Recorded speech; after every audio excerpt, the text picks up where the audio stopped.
Okay, well, let's kickstart the money show then. And first up, we are going to be talking about tax investment options that are available for you, the viewers.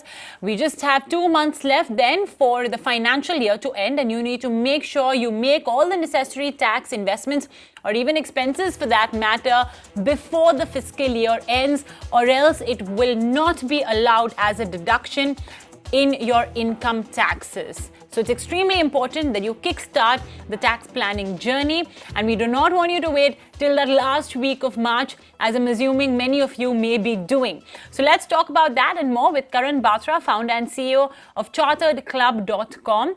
Karan, thanks so much for joining us. Always a pleasure talking to you on The Money Show.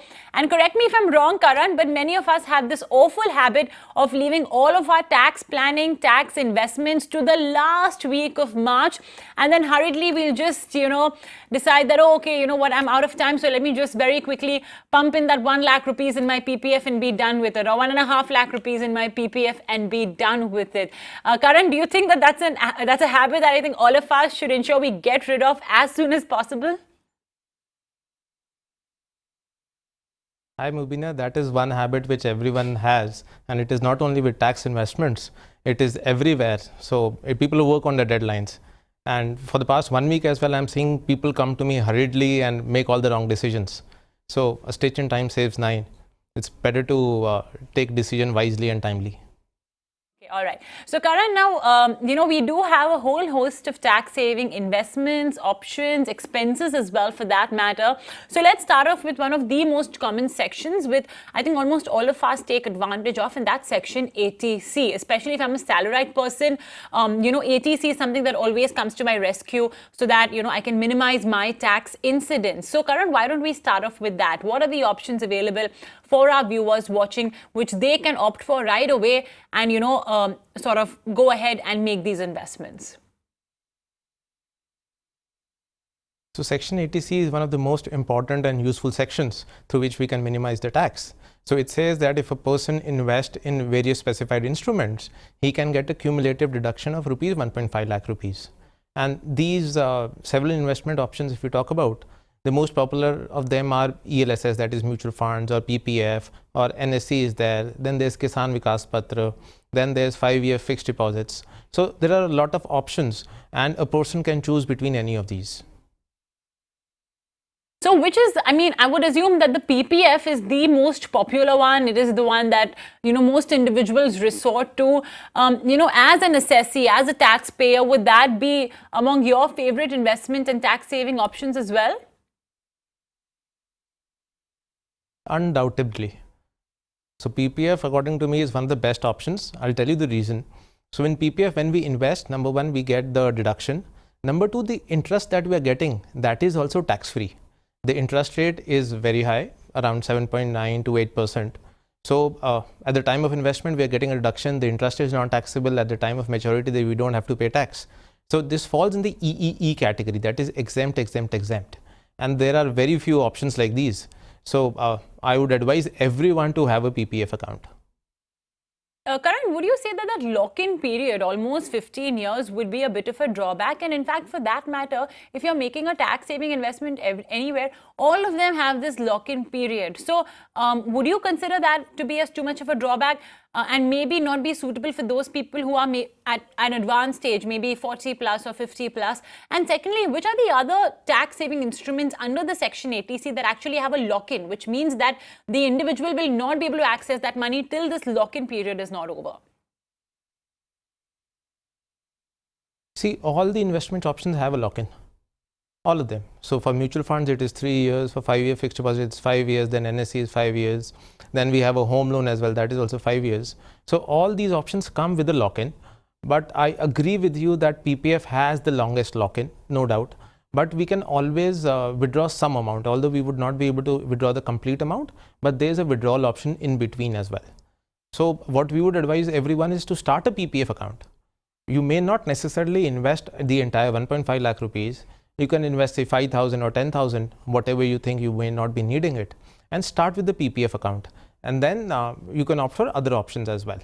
Moreover, I'll tell you a very good way of what we advise our clients to go and open a PPF account. So 15-year period is from the date of opening. So say for example, today I go and open, and every year I keep on depositing say 1000 rupees per annum. So what I'm doing is I'm reducing the lock-in period. So I start in 2020, my lock-in would be till 2035. So for the first 5-10 years, I keep on depositing 1000 or 5000 rupees. And then in 2030, when my lock-in period is very low, at that time I go and deposit a bigger chunk. So open a PPF account, you may be needing it tomorrow. Anything you'd like to highlight, Karan, from the new set of rules that have just been released for PPF? I mean, not very major, they're quite minor, but do you think anything from that is noteworthy that individuals should know about? See, there are minor changes, but I would still recommend everyone to go ahead, have a PPF account, do your proper asset allocation. You can opt for various instruments. Some part of it should be in PPF, number one. Number two, some part of it should also be in your life insurance and health insurance. So once your life insurance and health insurance is covered and you've deposited the money in PPF, then you can look at other options as well, like mutual funds and fixed deposits and NSE. Okay, all right. Now, Karan, that brings me to the next question. You know, throughout the fiscal year, we make a lot of payments. I mean, we're literally paying electricity bills, we are paying school fees, we are paying college fees, so on and so forth. The list is never ending. The bills are never ending. But mercifully, the government gives you some respite. They say that, okay, you're paying these bills. So there you go, you get some benefits on taxation. And many of our viewers may not be aware that the bills that they're paying, they can actually enjoy some tax benefits on those. So for the benefit of our viewers, what are these expenses? What is the list of that expense?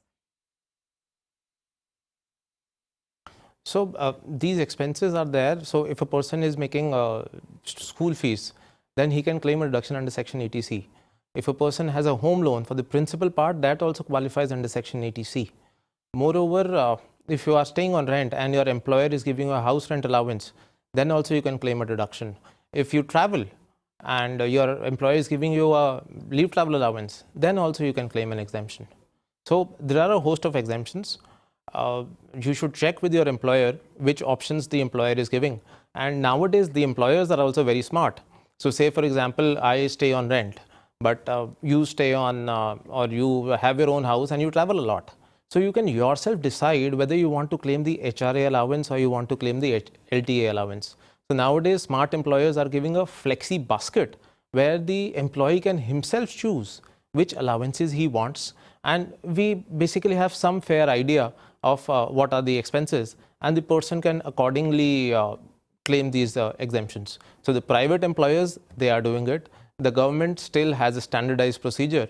But the private employers are very smart. They know that they have to help the employee save taxes, and they are saving taxes legally.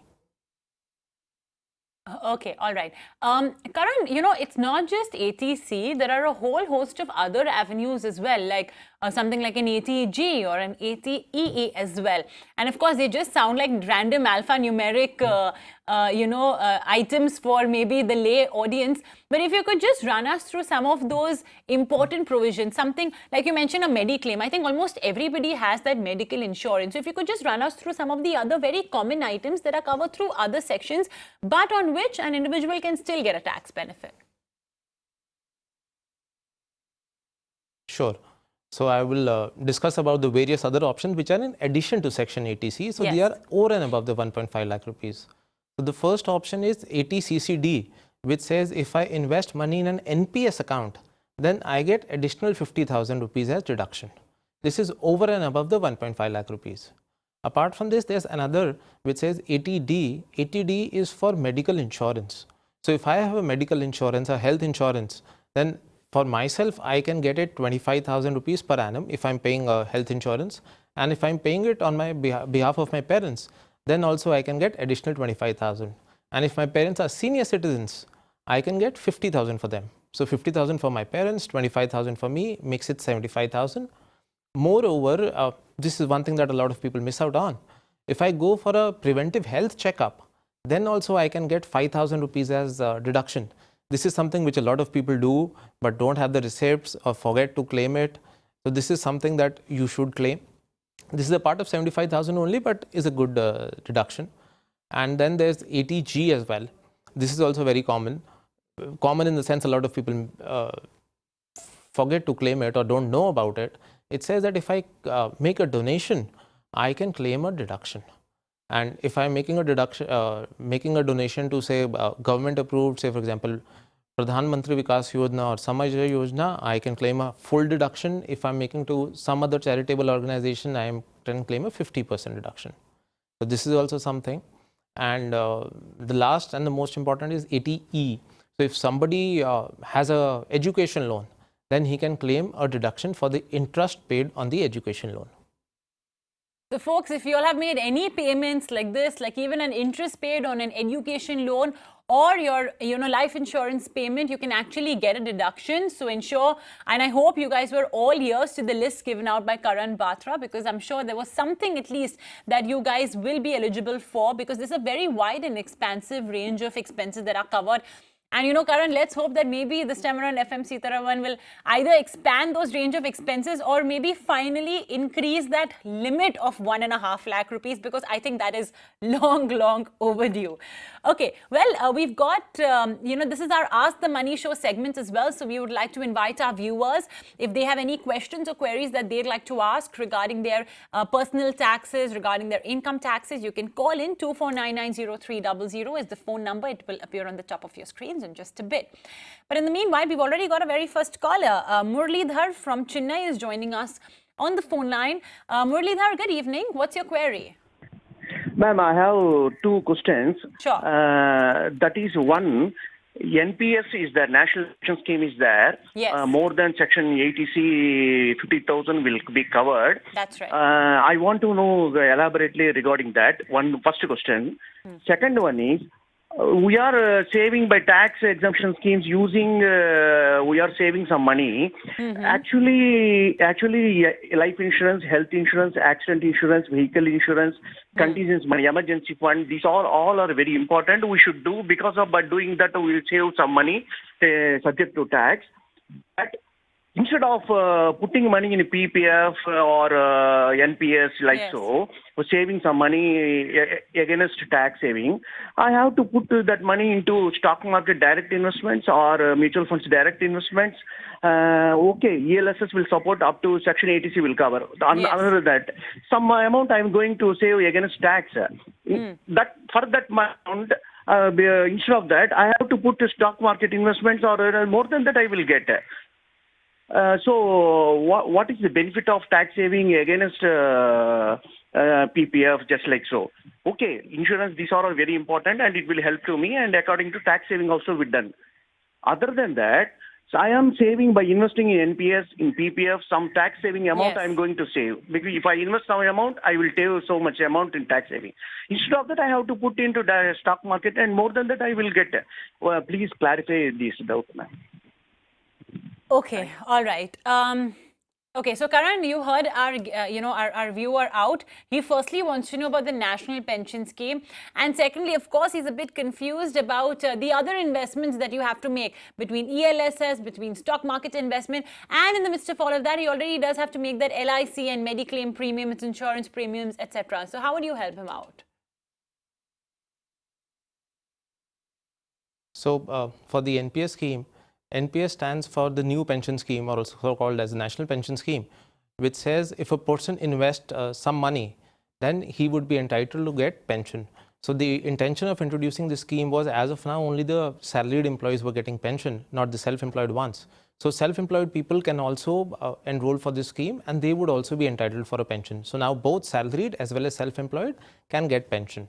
And if you invest in it and after the specified age, you start getting a pension, you may either take it as an annuity or as a lump sum as per your convenience. For the second part, that why invest in PPF or some other things. See, right now you may be thinking, okay, stock markets is giving a better return. Let's take a hypothetical example. Say, for example, you have 1 lakh rupees. Now, if you don't go ahead and invest in these options and you prefer to pay the taxes, then you end up paying 30% tax. I'm assuming you're in the highest tax slab, and you're left with balance 70,000 rupees as the corpus. Whereas in the other case, if you're investing in the specified instruments, your corpus is 1 lakh rupees. So what happens is you're already starting from a back foot. At one point, from one side you are getting interest on 1 lakh rupees, on the other, in case of you go ahead and pay taxes, you will be having a corpus of 70,000 rupees. So if you think that your stock market returns can beat this or can go ahead even after starting on a back foot, you may go ahead. I mean, that is a personal preference. However, if you see the past track records of, say, over longer periods of time, the PPF has actually performed very well. 8% annualized, that too tax-free, is a good option. Earlier, on the stock market returns that you're getting, that was also tax-free, so that was lucrative. Now that is also taxable, whereas in case of PPF, the interest is also exempt. So if you don't opt for these and you directly go and make stock investments, you can do that. It's only that you would be starting from a back foot and you'll have to cover up.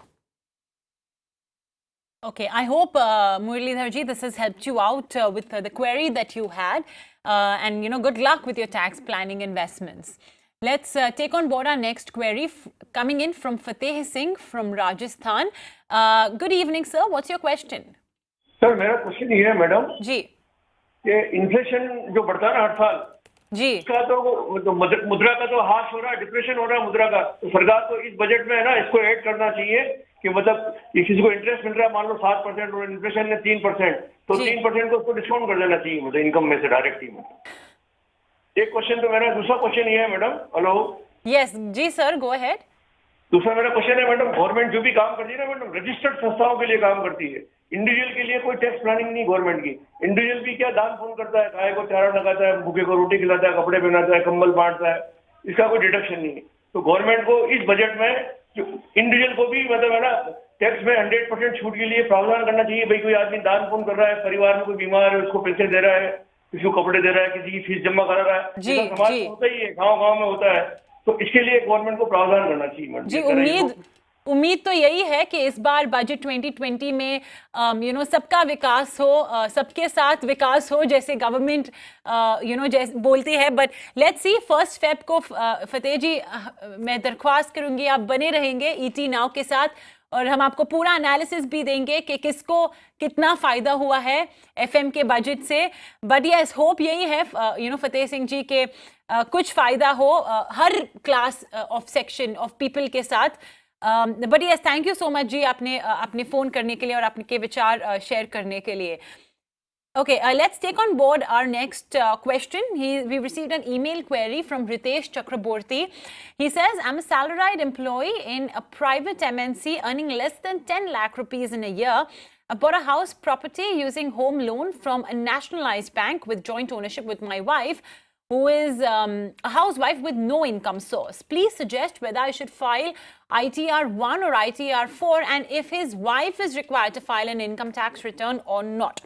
Okay, so he has a home loan and it's in joint ownership with his wife. Now, I'm not sure who's taken out the loan over here, and if it's, I'm assuming that it's only Ritesh who has taken out the loan and he is the one who is servicing the loan. His wife is just, of course, having her name, in the property deeds or the property papers, since she's not earning any money. So it's a valid question. And also, of course, Karan, we've already got the 2 new returns, ITR 1 and ITR 4, that have in advance been released by the department. Usually we get these forms only in April, but this time around they've released it even before the assessment year could end. So that's a good thing, I suppose. More time for us to study it and what data does it require. But yeah, in light of that, what would you recommend? Firstly, what form does Ritesh need to file? And secondly, his wife as a housewife, does she need to as well file a return? That's a very good question. I'll tell you where it is coming from. So the department released the new ITR utilities for ITR 1 and ITR 4, and these were released on 3rd Jan. So what they said was, they said that if a person jointly owns a property, he is not eligible to file ITR 1. So this was something that came out on 3rd of January, but then they realized that this would cause a lot of trouble. So this was taken back, and on 9th of January, they issued another notification that if a person has any property in joint ownership, he is eligible to file ITR 1. So in this case, the person is having salaried income, plus he has a home loan, plus he has a joint property, he is eligible to file ITR 1. So for him, ITR 1 would be applicable. For his wife, although ITR is not mandatory, However, we would recommend ITR filing in the year in which the property has been bought or the property has been sold. I'll tell you the reason. So what happens is, if the property value is more than 30 lakh rupees, when we go to the stamp valuation officer for registration of the property, he notes down the property details and the name of the co-owners. And these are then shared with the income tax department. Now the income tax department has the data that so and so person is the co-owner of a property, has purchased this property, but has not filed the income tax return. So what happens is there's a auto-generated notice that you've purchased a property, but you've not filed the income tax return. So, and then what happens is after that, we reply that, okay, the husband had paid all the money, the wife is the co-owner only for namesake, but there are some repercussions. We have to get into a hassle, there is tension. So in this case, we would advise that go ahead and file the ITR right now itself. Because if the property value is more than 30 lakh rupees in the year of sale, in the year of purchase, you should file an ITR or there is a auto-generated notice. That is a 100% notice. All right. Okay. So I hope this has helped our viewer out as well, as well as all our other viewers out as well, who may be, finding themselves in a similar dilemma. On that note, Karan, thank you so much for joining in and patiently answering all those questions and queries. We'll take a very short break right here on the show. Do come right back. In our Meet Your Fund Manager segment today, we'll be talking to Karan Batra of Invesco. Stay tuned.